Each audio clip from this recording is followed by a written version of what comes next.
આદરણીય શિક્ષકોને મારા નમસ્કાર. જય શ્રી કૃષ્ણ. વાર્તા રે વાર્તા, અહીં બેઠેલા બધા મહેમાનો અને મારા વહાલા વિદ્યાર્થીઓને સાંભળવી છે ને વાર્તા? નથી સાંભળવી? સાંભળવી છે ને? મારું નામ વર્મા શાંતિ અભિમન્યુભાઈ છે. હું 5મા ધોરણમાં અભ્યાસ કરું છું. મારા ક્લાસ ટીચરનું નામ રિદ્ધિ ટીચર છે. મારી શાળાનું નામ શ્રી સરદાર પટેલ પ્રાથમિક શાળા છે. મેં નિપુણ ભારત વાર્તા સંગ્રહાલય ભાગ 8માંથી લીધેલી છે. ચાલો ચાલો બાળકો, હું તમને એક વાર્તા કહીશ. તમને સાંભળવી છે ને? વાર્તાનું નામ વાંદરાને આવ્યા ચશ્મા. એક જંગલ હતું. તે જંગલમાં એક ગોલુ નામનો સસલો રહેતો હતો. કુકડેકુ કુકડેકુ, બોલો હું કોણ? કુકડો. મારી સાથે મળી મરઘી રહે.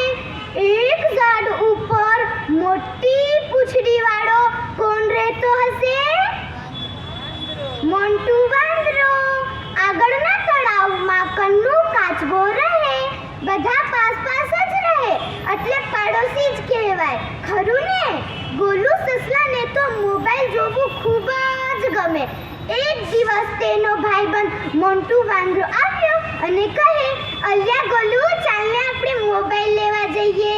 પૂરતા પૈસા ન હોય તો આપણે બંને મળીને એક મોબાઈલ ખરીદીશું. જ્યારે આપણો પોતાનો મોબાઈલ હોય ત્યારે જે જોવું હોય તે જોવાય, જેમ કે ગીતો સાંભળવું, ડાન્સ કરવું, વિડીયો જોવા અને વિડીયો ગેમ્સ રમવા. પછી બંને મિત્ર બે વચ્ચે એક મોબાઈલ ખરીદી લે છે. આટલા સમય થઈ ગયા, બંનેને તો ખબર જ નહોતી. એક દિવસ ગોલુની આંખો બળવા લાગી. તેની આંખોમાંથી તો પાણી પણ નીકળવા લાગ્યા. તેની આંખો તો બહુ જ દુખે. તેની આંખો તો બહુ જ દુખે.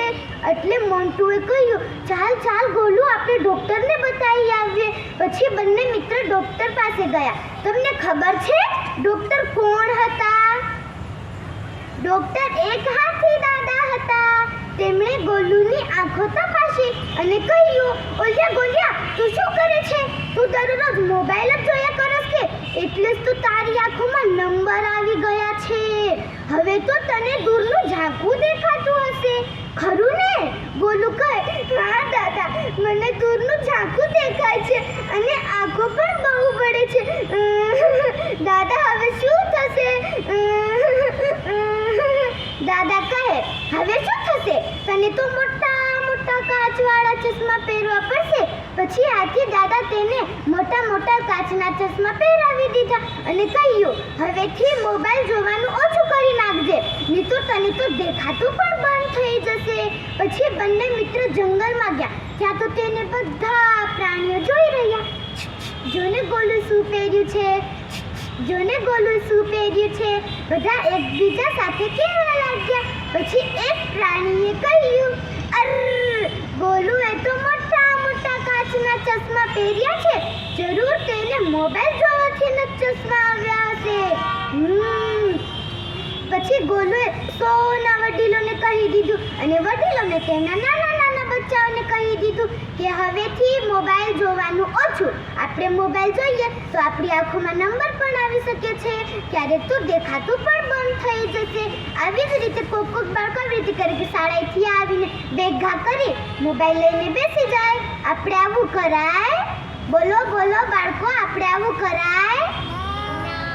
આપણે આવું ન કરાય. આપણે સૌ બાળકોને તો ફરજિયાત શાળાએથી આવીને બેગ સારી જગ્યાએ મૂકીને આપણા સર કે ટીચર કાંઈ મોબાઈલમાં મેસેજ મોકલે તો ચોપડીમાં ટીક કરી લેવાનું અને ફરજિયાત મેદાનમાં જ રમતો રમવાના. કોઈને મોબાઈલનો ઝાઝો ઉપયોગ કરવાનો નહીં. જરૂર પૂરતો જ મોબાઈલ જોવાનો. આ વાર્તાઓ પરથી આપણને શું શીખ મળે છે બાળકો?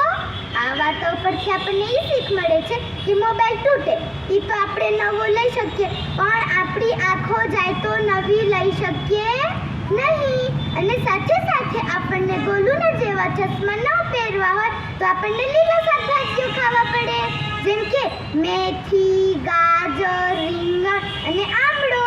અને સાથે આ યોગા એટલે ખબર છે બાળકો? આ યોગા એટલે આંખોની એક્સરસાઇઝ. આપણે સાથે સાથે ગીત પણ ગાઈ લઈએ. નાની મારી આંખ, બોલો બોલો. નાની મારી આંખ, એ જુએ કાક કાક, એ જુએ કાક કાક. આ તો કેવી અજબ જેવી વાત છે. એ તો કેવી અજબ જેવી વાત છે.